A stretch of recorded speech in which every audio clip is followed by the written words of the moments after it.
Assalamualaikum guys. Alright, welcome back to A2N Studio. Okay, untuk video kali ni kita nak cerita pasal debut pertama Luqman Hakim Syamsuddin di Liga Belgium dan juga penantian berterusan Safawi Rashid di Portugal.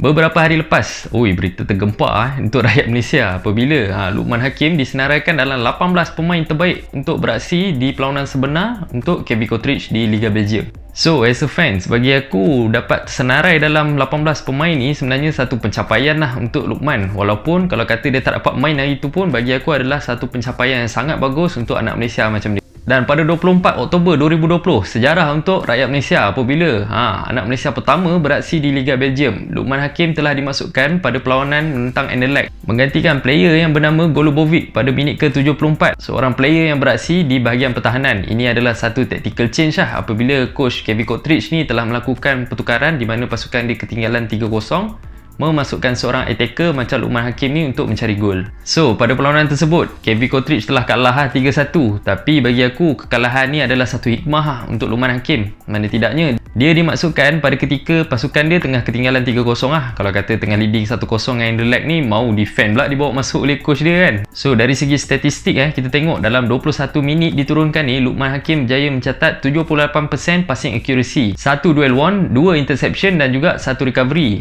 Ditambahkan pula dengan satu pergerakan yang lead to penalty yang dihadiahkan untuk KB Kortrijk dan berjaya dijaringkan oleh striker KB Kortrijk malam tu bukan Luqman Hakim skor. So bagi aku ini adalah satu perkembangan yang baik untuk karier Luqman di Belgium ni. Mana tidaknya selepas diperam hampir 2 bulan sampai je Belgium kena kuarantin, main dengan skuad bawah 23, jaringkan beberapa gol, lepas tu main friendly match dengan skuad senior dan dapat menjaringkan gol, dan sampai saat ini barulah dia dapat debut pertama dia. So bagi aku perjalanan ni sangat baik untuk Luqman. Dan kat sini aku nak mention sebenarnya ada beberapa faktor yang menyebabkan Luqman Hakim ni bagi aku cepat untuk dipilih dan cepat untuk jadi debutan untuk skuad KB Kortrijk. Faktor yang pertama, current performance Luqman Hakim. Kita tengok current performance Luqman Hakim ni untuk skuad bawah 23 KB Kortrijk ni dia dah menjaringkan beberapa gol dalam Liga bawah 23. Kemudian dalam perlawanan persahabatan untuk skuad senior juga, Luqman Hakim telah diturunkan dan berjaya untuk menjaringkan 1 gol. Bagi aku ni adalah perkembangan positif yang menyebabkan coach KB Kortrijk tertarik untuk bawa Luqman ke skuad utama. Faktor yang kedua, bagi aku Luqman Hakim ni boleh dikatakan cepat untuk settle down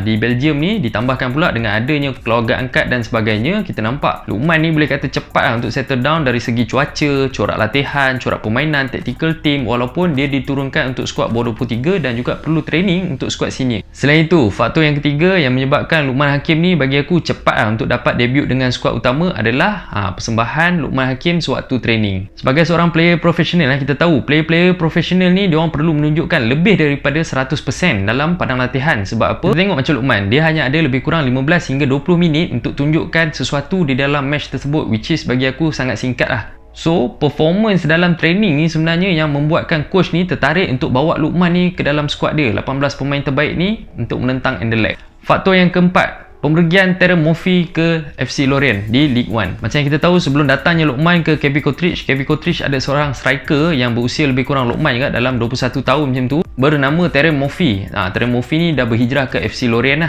Terem Moffi ni kalau korang nak tahu bukanlah nama besar dalam Liga Belgium. Dia baru je disign oleh KB Kortrijk pada Januari lepas, dan dalam 9 perlawanan untuk KB Kortrijk dia berjaya menjaringkan 5 gol, yang mana cukup untuk menarik minat scouting team daripada Eropah. Dan untuk pengetahuan korang, antara tim yang try untuk sign Terem Moffi ni adalah tim yang dikendalikan oleh Steven Gerrard, iaitu Rangers. Apa-apa pun, last kali FC Lorient berjaya untuk sign Terem Moffi ni. So, dengan pemergian Terem Moffi ni bagi aku telah membuka ruang yang sangat luas untuk Luqman cepat untuk dapat debut dengan skuad utama. Sebab apa? Bagi aku, KB Kortrijk lack of attacking option bila Terem Moffi telah pergi. So, dengan adanya youngster yang berkebolehan macam Luqman ni, memang senang-senang coach nak pick bawa ke skuad utama terus. So, selepas berjaya untuk dapat debut dengan skuad utama KB Kortrijk, bagi aku Luqman perlu melakukan beberapa perkara untuk improve diri dia lepas ni. Antaranya dari segi konsistensi. Tak kisahlah dalam perlawanan bawah 23 ke, dalam training ground ke, Luqman perlu menunjukkan sesuatu untuk terus dia dikekalkan dalam skuad utama KB Kortrijk. Selain itu, dari segi statistik untuk game yang itu, kita tengok sebenarnya dari segi fizikal tak ada masalah pun untuk player macam Luqman ni untuk bersaing dengan player-player Eropah. Cuma faktor fizikal still lagi memainkan peranan penting untuk Luqman ni bukan saja boleh bersaing, boleh mengatasi player-player Eropah ni. Luqman perlu untuk bina muscle dan sebagainya untuk memastikan diri dia boleh mengatasi player-player profesional yang ada di Liga Belgium ni. Dan kemudian langkah seterusnya, aku memang harap langkah ni dipercepatkan apabila aku mengharapkan Luqman ni cepat untuk dapat momentum untuk menjaringkan gol atau sekurang-kurangnya assist ataupun buat gerakan yang lead to goal scoring opportunity macam itu dapat penalty kan. Alright, settle cerita pasal Luqman. Sekarang aku nak pergi pula perkembangan semasa Safawi Rashid di Portugal. Bagi aku, fans bola sepak Malaysia ni sebenarnya masih lagi perlu bersabar, perlu memberi masa sebelum kita nampak Safawi Rashid ni dapat debut dengan skuad Portimonense. Berikut adalah beberapa faktor yang menyebabkan aku rasa fans Malaysia still lagi perlu bagi masa, still lagi perlu bersabar untuk menanti kemunculan Safawi Rashid dengan Portimonense. Faktor yang pertama, sebenarnya Safawi Rashid masih lagi dalam fasa untuk settle down. Tak kisahlah dari segi cuaca ke, corak latihan, infrastruktur ataupun dari segi teammate ke, Safawi masih lagi perlu mengambil masa untuk blend dengan teammate dia dan juga cuaca dan sebagainya, perlu menyesuaikan diri untuk cepat untuk dapat debut pertama dia. Faktor yang kedua, tiadanya pre-season untuk Safawi dalam tim Portimonense. Seperti yang kita tahu, setiap tim ni akan menjalani pre-season perlawanan pramusim dan sebagainya. Dalam pramusim punya training ni juga, coach akan try combination player, tactical dan sebagainya. So untuk skuad Portimonense season ni, Safawi datang selepas Liga start dalam perlawanan ketiga macam tu baru Safawi sampai. So tak ada pre-season untuk Safawi, which is aku rasa agak sukar untuk coach terus memilih Safawi masuk ke dalam first team. Nak pula reputasi Safawi datang ke Liga Portugal ni bukanlah as a star player. Pada aku dia hanyalah wonderkid daripada Malaysia yang mana perlu mencipta nama di Portugal. Dia masih lagi perlukan masa. So tanpa pre-season ni bagi aku akan memanjangkan lagi tempoh untuk Safawi dapat debut pertama dia. Dia perlu menunjukkan sesuatu di padang latihan dan sebagainya. Kemudian kita tengok pula persaingan Safawi di bahagian right wing forward untuk skuad Portimonense. Player-player macam Elton Boamote, Wellington Junior, Vaste yang pernah beraksi di EPL juga di-rotate oleh coach Portimonense iaitu Paulo Sergio. So player-player macam ni yang berpengalaman beraksi di EPL pun masih lagi di-rotate, apatah lagi Safawi yang baru sampai. Bagi aku, dia masih lagi perlukan masa untuk dapat ke skuad utama. Selain itu, faktor tuah juga akan mainkan peranan berapa lama kita perlu menunggu Safawi dapat debut pertama dia dengan Portimonense. Katakanlah salah seorang daripada diorang ni injured.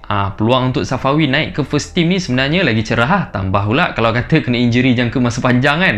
Memang coach tu akan pick ambil Safawi game ni. So as a short term punya expectation, bagi aku peluang untuk Safawi beraksi di skuad utama ni sangat tipis sebenarnya. Bagi aku, untuk realistik, aku nak tengok Safawi ni buktikan diri dia di skuad bawah 23 Portimonense dulu. Macam kita tengok dia dah turun menentang Sporting Lisbon. So bagi aku, coach bawah 23 dah start nampak kemampuan dia dalam sesi latihan. Sebab tu berani untuk turunkan dia dalam skuad utama bawah 23. So kalau tengok balik faktor-faktor yang aku mention tadi, sebenarnya adalah fasa-fasa yang telah dilalui oleh Luqman Hakim waktu dia beraksi untuk KV Kotrich di Belgium. So fasa-fasa ni lah yang akan menyebabkan player ni develop dan dapat blend dengan skuad utama, barulah dipilih untuk beraksi di perlawanan sebenar. Sebagai rumusannya, bagi aku, fans bola sepak Malaysia ni perlu bersabar untuk menanti debut pertama Safawi Rashid. Kita tengok nama-nama besar dekat daripada Ajax, contohnya Donny van de Beek. Kau tengok berapa lama dia mengambil masa untuk settle down dekat MU. Sampai sekarang pun berapa minit je sebenarnya Donny van de Beek ni dapat main dengan skuad utama MU.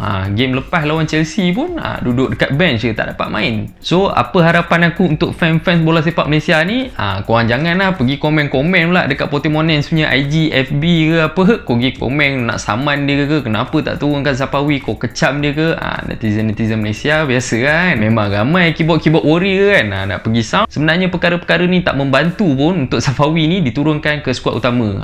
Buat orang meluat ada. Apa-apa pun kita doakanlah yang terbaik untuk dua orang player ni terus berkembang. Untuk Safawi, aku doakan supaya tuah memihak kepada dia, supaya dia boleh menunjukkan permainan dia yang sebenar di skuad utama. Memang kita nak tengok anak Malaysia beraksi dekat Liga Portugal, liga yang telah melahirkan player-player besar macam Cristiano Ronaldo. Alright guys, itu saja pendapat aku. Apa pendapat korang? Korang komen kat bawah. Korang rasa berapa lama lagi Safawi perlu ambil masa untuk dapat first debut dia dengan skuad Portimonense? Dan korang rasa Luqman Hakim ni boleh ke jadi regular player untuk KV Kotrich? Korang komen kat bawah. Jangan lupa untuk like, share and subscribe A2N Studio. Itu saja daripada aku, Apek. Assalamualaikum.